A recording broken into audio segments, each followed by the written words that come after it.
y a deux grands enjeux dans la recherche dans le domaine des maladies hémorragiques rares. Le premier, c'est de repousser les limites des traitements actuels.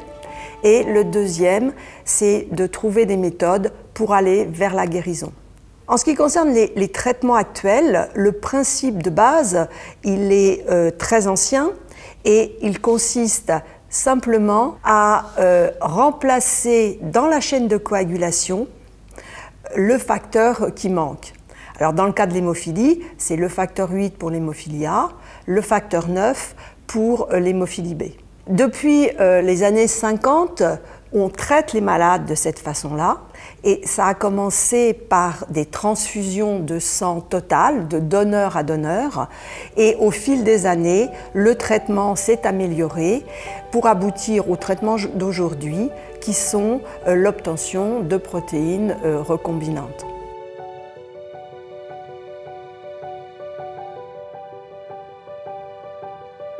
Les progrès de ces traitements, ils ont permis d'améliorer de façon très importante d'abord l'espérance de vie des patients et puis ensuite leur qualité de vie. Néanmoins, ces traitements, ils ont des limites et c'est là-dessus que la recherche va porter son effort.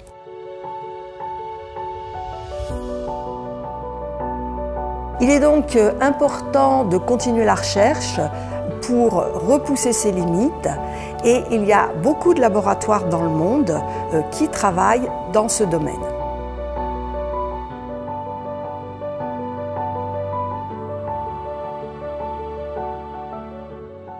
La première limite, c'est d'augmenter la durée d'action des produits qui sont injectés aux malades.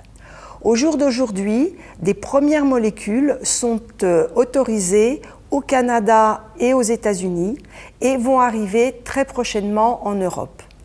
Il s'agit de facteur 9 dont la durée d'action a été multipliée par un facteur 5, ce qui permet aux malades d'avoir environ une injection par semaine, voire tous les 15 jours par rapport à ce qu'ils ont aujourd'hui. En ce qui concerne l'hémophilie A, les résultats sont moins spectaculaires et aujourd'hui, on arrive à prolonger la durée d'action d'un facteur 1,7, mais ça permet quand même chez les patients d'avoir une injection tous les 3 jours au lieu d'une injection tous les 2 jours. Pour supprimer l'apparition des inhibiteurs qui vont neutraliser l'activité du produit qu'on leur injecte et de ce faire rendre le traitement extrêmement inefficace, les chercheurs ont imaginé une nouvelle stratégie. Quand on regarde la chaîne de coagulation, on voit que dans le cas de l'hémophilie et même dans d'autres déficits en coagulation, il manque un facteur à un endroit, donc la chaîne se bloque. Donc ils ont imaginé de contourner cet obstacle. Il y a différentes stratégies pour aboutir, de façon à obtenir un caillot en l'absence de facteur 8 et de facteur 9, ce qui fait qu'à ce moment-là, le patient n'est plus mis en contact avec le facteur qui fait apparaître les inhibiteurs.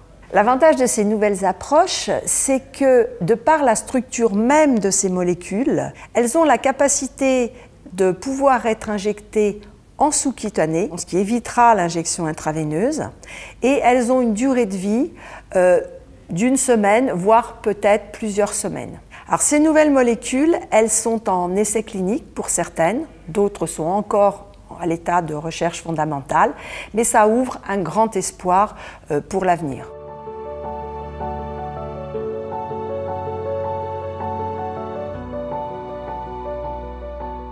Ce qu'on espère tous en tant que malades, c'est d'aller un jour vers la guérison. Aujourd'hui, on apportait aux malades la protéine manquante. Dans l'avenir, ce qu'on voudrait, c'est apporter le gène normal de façon à ce que dans l'organisme du patient, dans ses cellules, ce gène soit capable de produire en continu la protéine qui manque. Et ça, évidemment, c'est ce qu'on appelle la thérapie génique.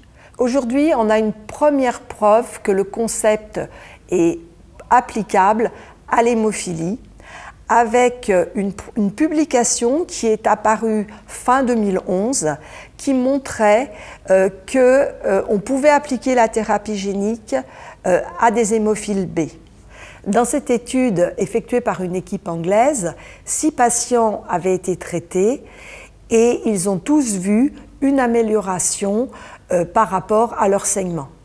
Depuis, 6 nouveaux patients ont été traités, toujours par la même équipe, et donc sur ces 12 patients, à peu près la moitié ont pu arrêter complètement leur traitement prophylactique et les autres ont pu espacer leurs injections.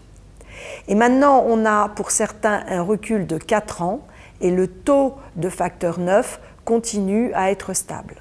En ce qui concerne l'hémophilie A, on n'a pas encore aujourd'hui d'essais cliniques chez l'homme.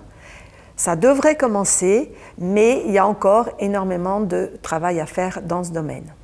On reste plein d'espoir parce qu'il y a maintenant énormément d'équipes qui travaillent sur ce sujet. Il y a énormément d'études qui sont faites, énormément de laboratoires qui travaillent là-dessus et l'industrie pharmaceutique commence à s'intéresser à cette approche.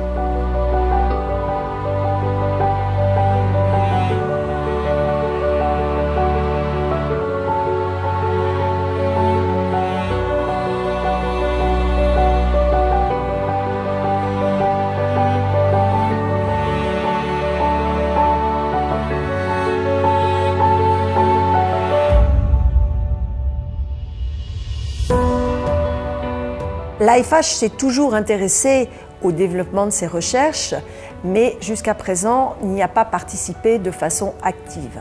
En 2013, l'association et son conseil d'administration ont décidé d'apporter un soutien à la recherche. En créant d'abord un groupe de travail, la première mission de ce groupe, c'est d'expliquer aux patients les enjeux de la recherche, expliquer comment ça marche. Et pour ça, on a fait d'abord un état des lieux de la recherche. On a rédigé un certain nombre de plaquettes.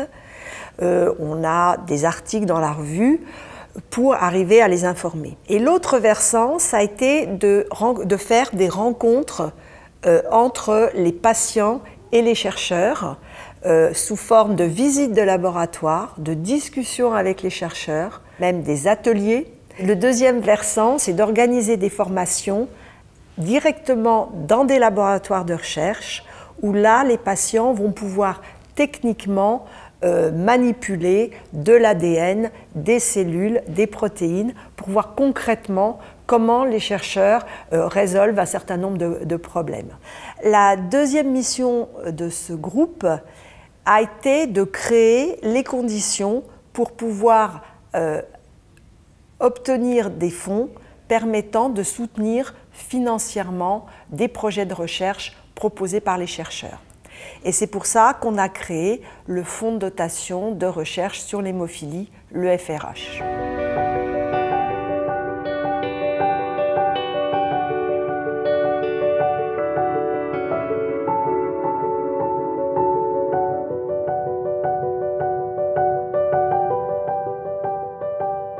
Un fonds de dotation parce que c'est un outil simple et relativement souple pour lever des fonds, avec une volonté d'avoir un outil dédié et qu'il n'y ait pas de confusion entre les bailleurs de fonds qui financent traditionnellement l'AFH et les donateurs pour la recherche. Les missions elles sont très simples, il s'agit de mettre en place une organisation qui permette à l'AFH de lever des fonds.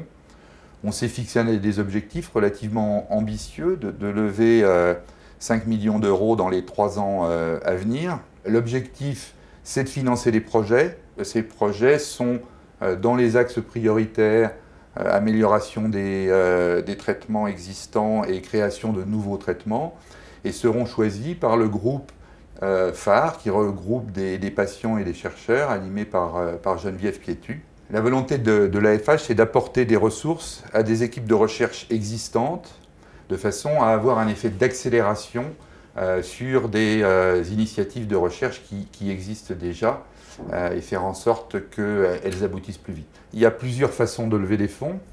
La première, c'est de rechercher des grands donateurs.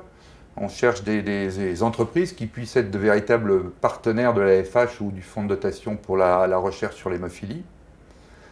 On recherche également des partenariats avec des fondations existantes qui s'intéressent à la recherche médicale pour financer les projets qui touchent à l'hémophilie.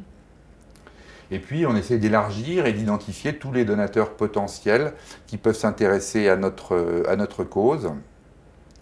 Et enfin, on peut également chercher à participer à des événements. Ça a été le cas en particulier du saut Hermès qui s'est déroulé il y a quelques semaines et qui a été fait au profit du fonds de dotation pour la recherche sur l'hémophilie. On peut également créer ces événements et on travaille aujourd'hui avec la Fédération française de natation pour créer un événement nager pour l'hémophilie. Et puis il y a d'autres voies à venir, en particulier rechercher des legs, que des gens proches de l'AFH puissent léguer de l'argent pour la recherche sur l'hémophilie. Et puis pourquoi pas à terme faire appel au grand public à travers des opérations de levée de fonds grand public.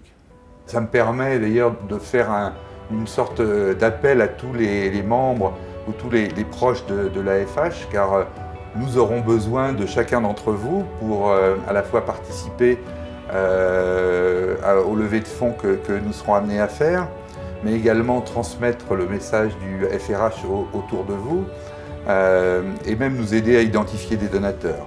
Je pense en particulier à des entreprises qui gardent toujours des budgets de mécénat pour des projets qui sont apportés par des collaborateurs. Et donc chaque membre de l'AFH peut apporter de cette façon son soutien.